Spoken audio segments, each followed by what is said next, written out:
Hey guys, what's going on? It's Kel back here yet again, representing the 40k YouTube channel, and today we're doing a very special, very exciting video pertaining to the Warhammer 40,000 9th edition preview of What's in the Box. The plan was today to be doing a live stream. Unfortunately that didn't work because the channel isn't recognised to be worthy enough of YouTube's live streaming as of yet, but that'll be something we can do in the future.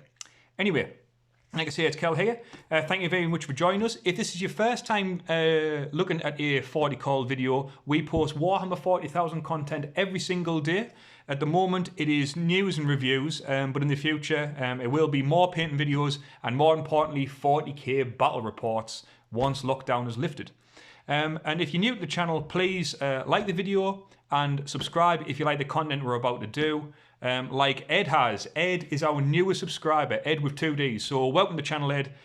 Glad you're on board, and I hope that you watch this video. If you are watching this video, Ed, leave us a comment and let us know what you think at the end, mate. But like I said, this is going to be about Warhammer 40,000 9th edition, the preview of What's in the Box. Let's not waste any more time and let's see what we've got in store. Now, for those of you who managed to watch the live stream, like I did, some of the stuff that came out and it was on the video was very exciting, and I thought, especially for me, that the way that the contents were revealed and explained why they look the way they do was very well done. They had all the top guys there from GW explaining the thought process behind the new 9th edition. The new edition, for those of you who don't know, is called Indomitus. It's more it's not really what was explained as a starter box. It's a 9th edition launch box. So with starter boxes, you would get things like measuring tokens and some dice and stuff like that. This isn't really a starting box. This is a launch box. And they said the idea behind that was to take some of the starting items out, put more models in, which I am all in favour for, because this Indomitus box looks class. And I will 100% be buying one, if not two. Depending on the next video we're going to be doing after this, which is reveal what was not in the box. I won't say too much about that, but stick around, watch this video and watch the next video and you'll see exactly what I mean. But this one, this is it. The Warhammer 40,000 box set you've all been waiting for, Indomitus. This is quite simply the biggest and best boxed game we've ever released for Warhammer 40,000, representing the cutting edge of miniatures, designs, and the latest evolution in rules and development. The box set is for the fans, and a fitting way to leap into the new edition for anyone who loves Warhammer 40,000. Let's tear the lid off and see what's inside. And we'll see if we can watch a quick video. These videos are so good, man.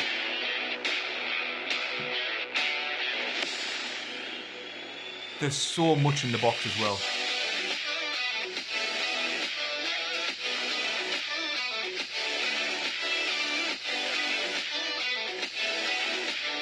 It all looks so good, really.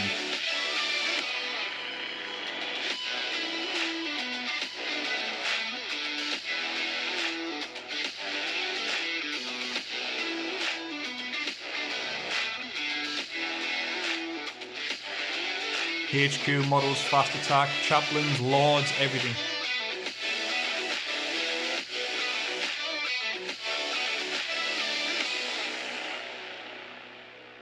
Brilliant. Well done, DW. Cracking video, cracking. So amazing, right? We'll give you a moment to soak it all up and maybe even watch the video again. I've watched it loads of times. And you don't know about you, but we need to see these guys a bit closer. Let's look at the miniatures themselves. And you've got a big picture there. This is everything that's in the box. It has a wide range of stuff. It has HQ choices, fast attack, normal troops, elites, everything for either side of the army. Not just the Space Marine army, but the Necrons as well. And even though I am a Space Marine player, a loyalist player, the Necron stuff in this looks incredible. Absolutely incredible. So we'll start with the Angels of Death. Also the Space Marines. Indominus represent the spearhead force of Battle Group Calidus. I'm sure that's Calidus. We'll go with it. Keep going. tasked by Reboot Gilderman to push into the eerily silent region of Spain known as the Prior Nexus, as part of the Indominus Crusade. These Primaris Marines have been armed and equipped not to hold back the tide of mankind's enemies, but to take the fight to them and ultimately reclaim the Imperial worlds lost to the emergence of the Great Rift. Okay, and we start off with this Primaris Captain.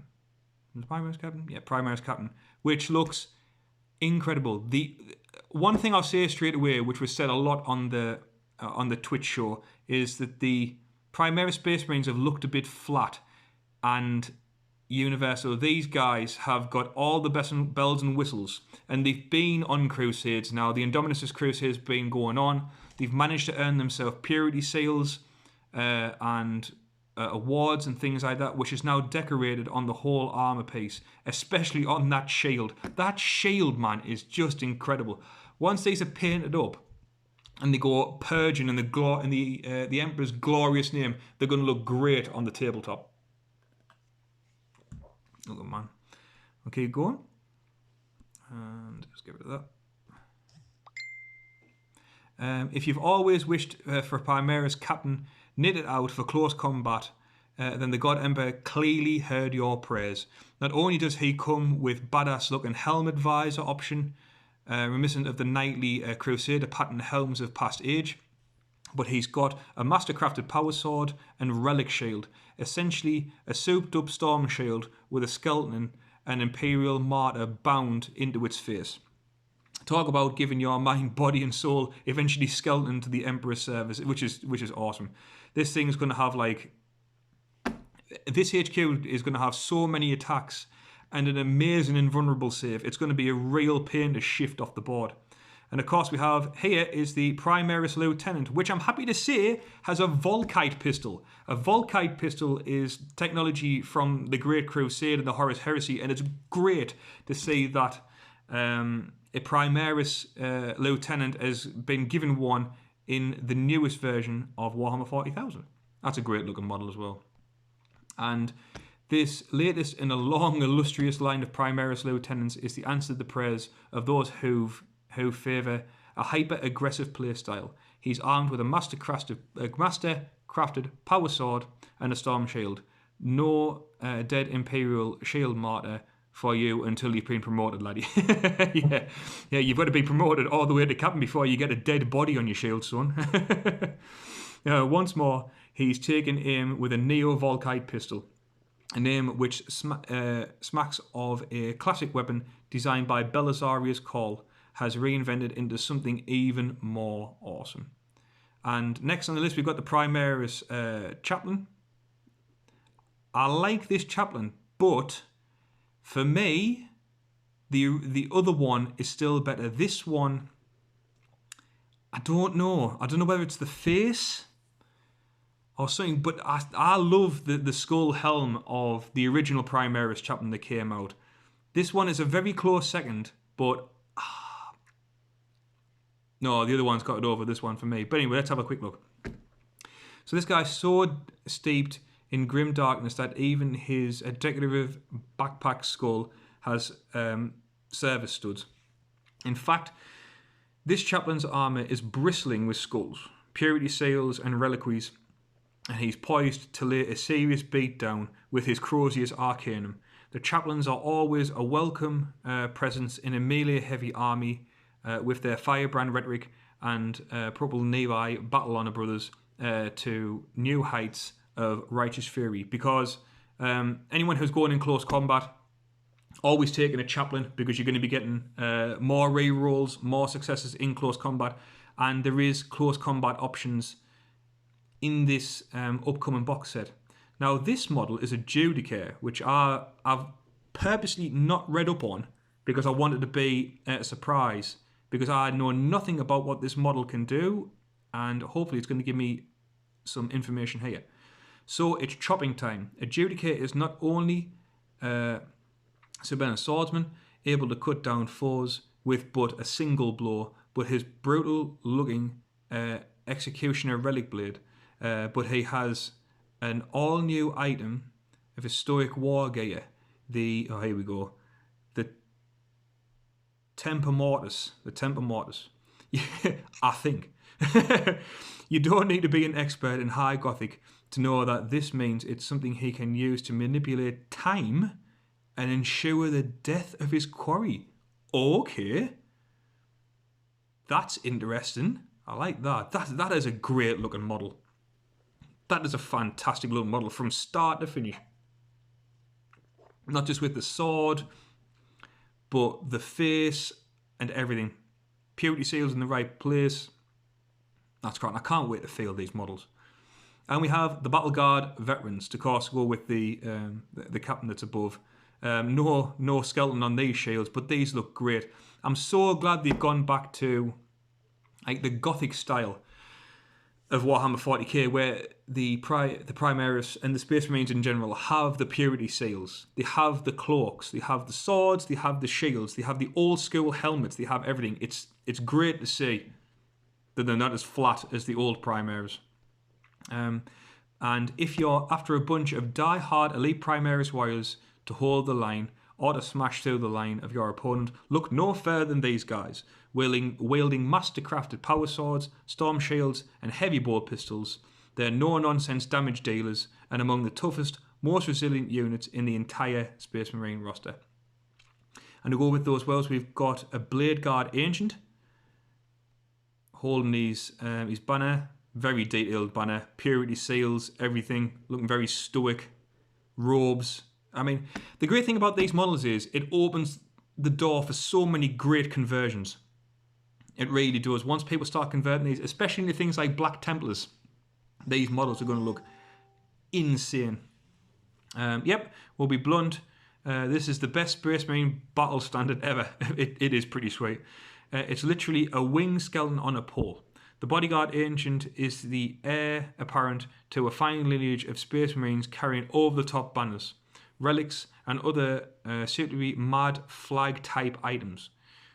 We don't know about you, but even without any obvious weapons, we reckon he'll be pretty handy in a fight. Haha, handy. Haha, haha. Well done, JW. Like that. Quality. But yeah, there's so much stuff to go through. It's great. And these as well. The new Devastators, known as Eradicators, going to sit at the back and pump out loads of melter shots. Anti-tank to the max. And I'm thinking as well that they have the Gravis armor, which means they're going to be like 3 wounds apiece. Heavy melters, they probably have like a 36-inch range, 24-inch range, I don't know. But these look really good, man. Oh my word. Look how good that looks. Heavy melter weapons. Back at last. Back at last. If you're absolutely positively have to eradicate an armoured enemy threat, or a big grizzly monster for that matter, the aptly named Eradicators are here to do just that.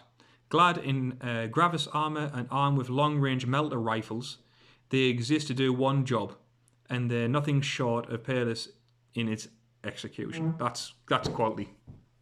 I like that. It's getting me really hyped for 9th edition, which it should be as well.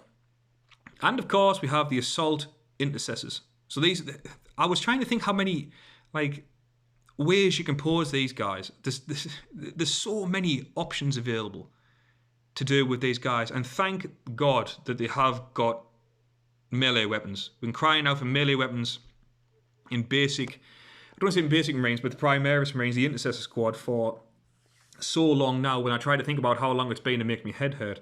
And the amount of attacks these guys are going to get in. I mean, the Sergeant at the minute starts off with, I think it's basic 3 attacks.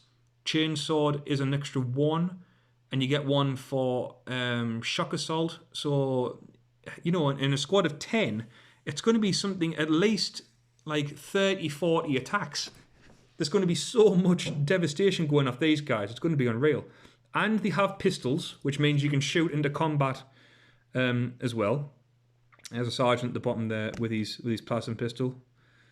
It looks so good. I can't really say enough good stuff about them. And they've given the sergeant like a little purity seal on the shoulder there. That's quality C.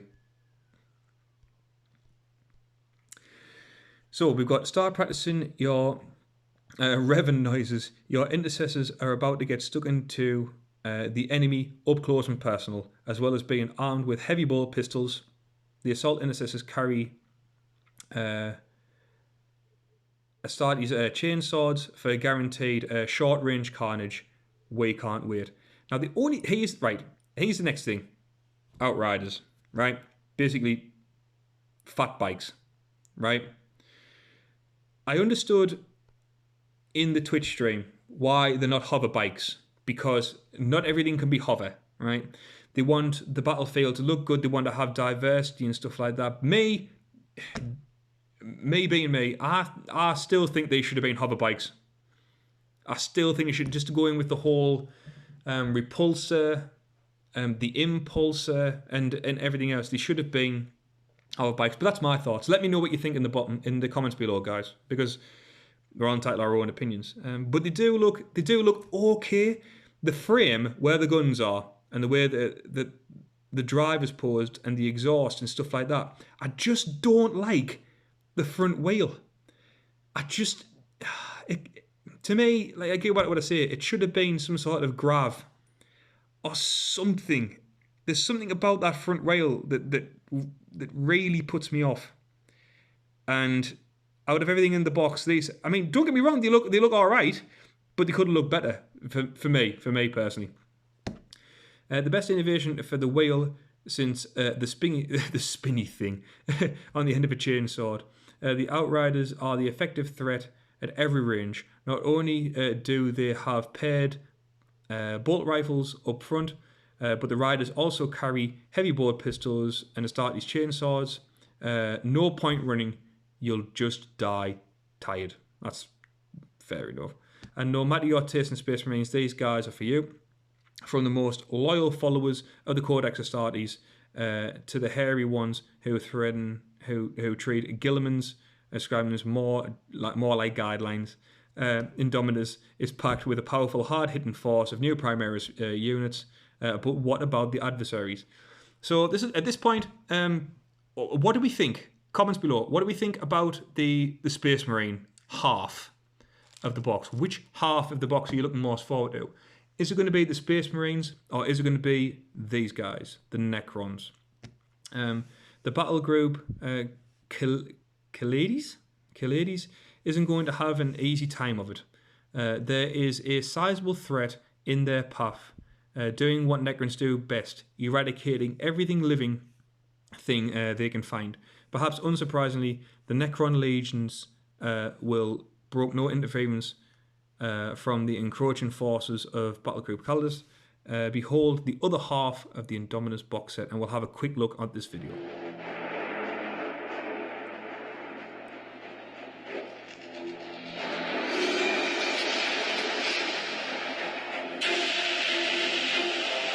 We have awakened to a galaxy blighted by upstart empires.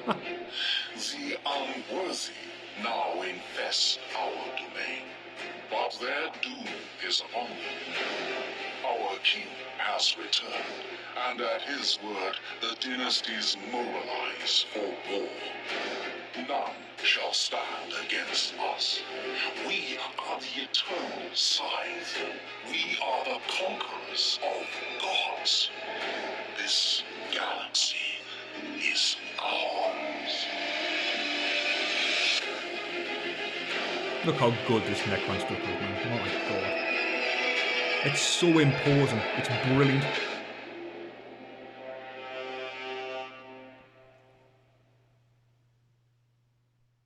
Cracking. And we start, of course, with the new Overlord model, which is epic.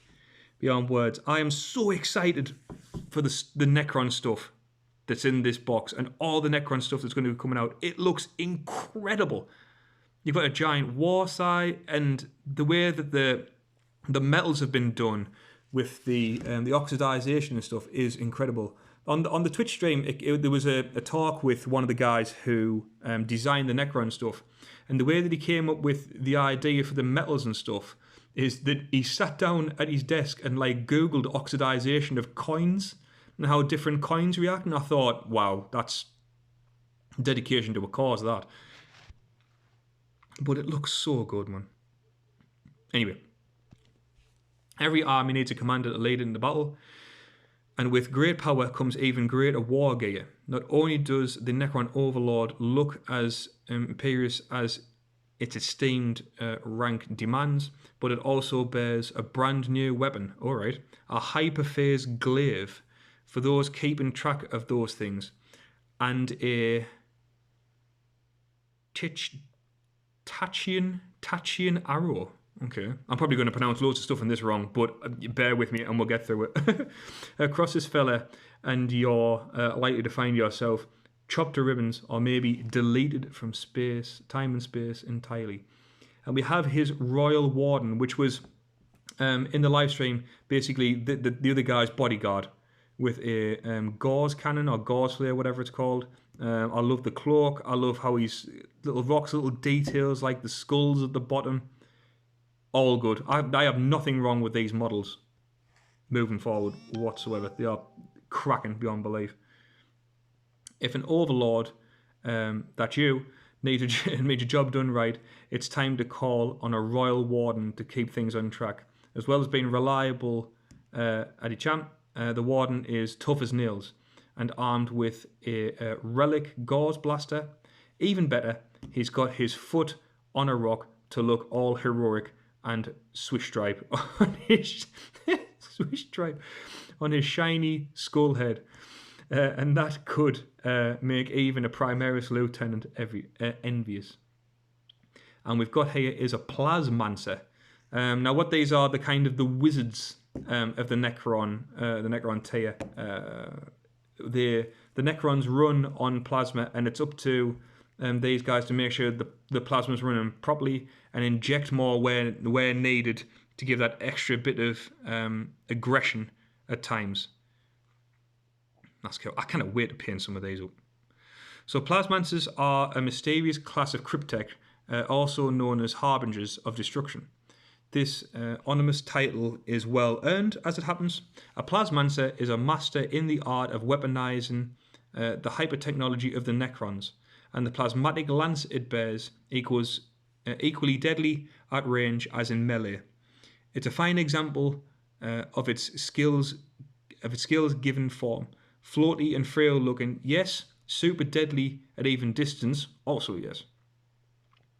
And we also have these new models, Crypto Thralls, which are kind of like mindless automatons built for melee, from what I was reading. These long-taloned murder bucket things,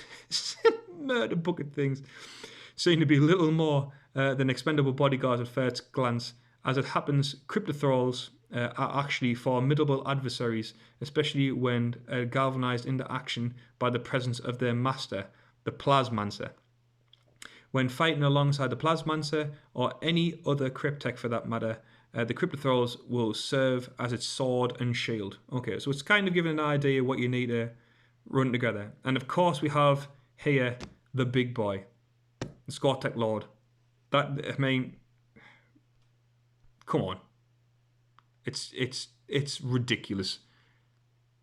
From head to toe, from side to side, it's ridiculous. Now, the only thing I would say about this is the number of arms, right? It's obviously got 4 arms, fair enough, and it's got 1 big claw and a big sai and a big cannon. Now, the sai looks like it could like break off that arm at any time. What I would have done personally is, or what I might do, is mount that cannon on its shoulder and see if there's a way to connect the joint from the upper arm into the top of that sai.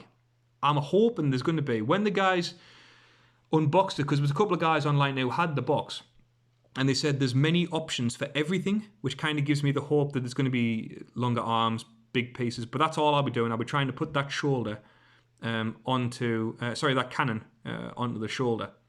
The final boss of the awesome Warhammer 40,000 cinematic trailer, the Scorpech Lord, is death incarnate for anyone who dares face it in battle. Looks like that Primaris Sergeant and Battle Sister are in for the fight of their lives. This enormous hate-fueled destroyer can unleash the searing fury of its Mythic Annihilator and Mythic Annihilator at range. Reap anyone in its path with its devastating Hyperphase Harvester, or use its Flensing Claw. Flensing? Yeah, Flensing Claw to cleanse its prey. Fair enough. And we have the new Destroyer models, the close Scorpec Destroyer models, which everything looks so good, man. JW, you've outdone yourself with this box set. You really have. I kind of pick any faults with any of these models, like, whatsoever. The Necrons look how they should do. The Necrons have been around for 65 million years. And they look like mindless automatons. They've got battle damage. They're rusted, they're decaying. But everything looks so good, man. Before I go any further, if you like the idea of destroyers who scuffle towards into combat to murder their prey rather than gunning them down for a fall, you're in for a treat. Scorpec destroyers butcher their way through anything in their path with their twin blades called Hyperphase Threshers, or on an enormous two-handed version, the soon-to-be rightly feared Hyperphase Reap Blade.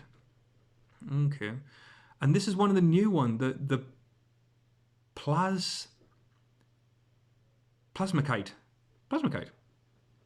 which is a creepy looking round tentacle ball thing, which when I first saw it reminds me of the robots at the very beginning of The Matrix, who were like seeing to all the humans in the cases and things like that.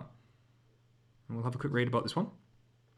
This seemingly innocuous machine drifts in the wake of Scorpec destroyers through, though fairly harmless by itself, especially when compared to the walking death dealers it accompanies. A Plasmacite's ability is to infuse the destroyers with tainted energy, makes an already dangerous unit deadlier still. So basically these are here to buff the destroyers. So the destroyers are going to just be mental in close combat. I can't wait to see the actual rules and stats for stuff like this. It's so good. And we've got the Canoptic Reanimator from... It's like stuff out of War of the Worlds meets The Matrix. It's so good, man. Even though it looks like flimsy and stuff like that, it looks so Necron-y. I can't put into words how impressed I am with this new Necron stuff. I really can't. No, it's not an unarmoured land-walking jellyfish. It's far scarier. The long-limbed support platform, dubbed the Canotech Reanimator, will keep your machine legions in the fight against even the worst withering enemy assaults. Even while its atomizer beam lances out to disintegrate those who would threaten its charges. I kind of wait to see some of this stuff. You have the new Scarabs. Scarabs have been around for a while. Let's go and quick see what the Scarabs are. Guaranteed to get under your skin of the victims, while the insectile canopic Scarabs aren't especially deadly individually, easy for us to say. They can overwhelm even the largest targets as they swarm all over them in great clouds, just as the poor Space Marines in the cinematic trailer. This is true. I've come up against these things before, and they just sit on objectives and hold them, and they have multiple wounds each, and they're just... Necrons are a pain to move at the best of times, but these guys, for me, I've had a real hassle before moving those guys. And of course we have the new Necron Warriors, the new look Warriors with the two types of gun that they have. Cracking. And how the Necrons aren't all shiny and polished. You can see that one at the top left has a scar on its head. The one on the top right has actually got a bit of its head missing, some eyes missing, jaws missing. It's, these are mindless machines. The lower the rank of Necrons, the more mindless they are. So the Warriors are like the lowest of the low. They're just out to hold big green guns and annihilate things. So whether they carry their traditional Gauze Flare or the shorter ranged but harder hitting Gauze Reapers, phalanxes of warriors are the inexorable mainstay of any Necron legion. Indominus contains 20, full 20 quality, contains 20 of these fantastic new models. A fresh take on the classic Necron, complete with a pitten and scarred armour and plenty of battle damage from one too many reanimations. Now we're not pulling your collective legs, in part because that would be a logistical nightmare to organise. All these amazing new miniatures are indeed in the Indominus box. What's more, they'll all push fit, so you won't even need glue. Alright, didn't say that coming. To friendly assemble them when they get your hands on a copy. So now that we've seen all the miniatures, check out what else is in the starter set, starting with the core rulebook, the Indominus edition. This thing is beautiful. When they were going through it, they couldn't. The two guys who had a box and have had it for a while were allowed to open it, and one of the comments was that the rulebook is honestly beautiful with artwork, and the back few pages, I think it said like the back 20 pages, is dedicated to art and lore of the Warhammer 40,000 universe. Obviously, the Necrons aren't on it. We've got Gilliman fighting Abaddon the Spoiler, as well as providing you with with all the basics. The core book includes more advanced rules, helping you to craft your collection into finely honed Battleforge armies, as well as fight missions designed to open narrative and match play games of every single size. Combat Patrol, Incursion, Strike Force, and Onslaught. As if that wasn't already enough, the core book plays host to an innovative new Crusade campaign system which enables your army to grow in size and evolve from rookies to hard-biting veterans over the course of your battles. Indominus is the best way to get your hands on the essential and gobsmacking new core rulebook, and the only way to get it with the special launch edition cover art. The cover, the art, the lore, the rules, the showcase, it's all great. And we need this in our lives. We do. There is but one missing piece from the core book and would help you start your journey into the grim darkness of the far future. The data sheets for all the units in the box. Don't worry, as they're all included in. We've got the Edge of Silence, which I'm guessing is the where all the rules and the data stuff is held. Okay, the Edge of Silence is more than just a booklet filled with data sheets. However, it includes all the lore around which the Indominus box is based. In it, the harrowing nature of the Farah Nexus is revealed, and the narrative stage is set for what will become a crucial new war zone as the horrifying magnitude of the Necron threat is unveiled. Assemble, guide, and transfer. Also, finally, no box set will be complete without a handy assembly guide to show you how to get your horde of new miniatures ready for battle. As Rebuild Gilliman decreed in the Codex Astartes, all Space Marines must be easily identifiable in battle by virtue of their iconography. To help out, Indominus features a sheet of waterslide decals with which you decorate your Space Marines once they're painted. You can choose from Blood Angels, Space Wolves, Dark Angels, and Ultramarines, with enough transfers for each faction to finish all the Space Marines in the box. Okay, cool. I like that. Very good. Won't go too much detail about that because the transfers. I don't use transfers myself. I have, a pain. I have a hassle trying to get them on. Every time I try to get them on, I always fail. And for my Space Marine Legion as well, with it being a custom Legion, some of the iconography and stuff won't help, which is why hopefully, if you're still going to let me, I'm going to give them the call, and Call will hand paint them, because Call is the man when it comes to painting. So Indominus is by far the most impressive Warhammer box we've ever made, and it's arriving in July. Okay, the box has been optimized for you veteran hobbyists out there, meaning the whole box is just packed full to the brim of great models and rules to play. It's so full, in fact, the Indominus will save more than 50% over getting the context and the contents separately. In case you lost track, that's 61 push-fit miniatures, one exclusive launch edition core book, the assembly guide and transfer sheet, and the Edge of Silence book with all the rules and models. we actually packed it so full that we couldn't fit any dice or tape measures inside. But we know you already have some. This is fair. You simply don't want to miss out on the amazing set. So it's important to mention that as it's a special launch box to celebrate the new edition, it won't be around forever. We've made literally boatloads. But if you want to make sure that you're among the first to hear when it becomes available to order, and ensure your early doors to grab it yourself, sign up to the newsletter and keep your eyes on the Warhammer community page. So basically, which is it? Are you wanting to purge all life in the galaxy with Necrons, or fight no matter the cost to fire their communications with Space Marines?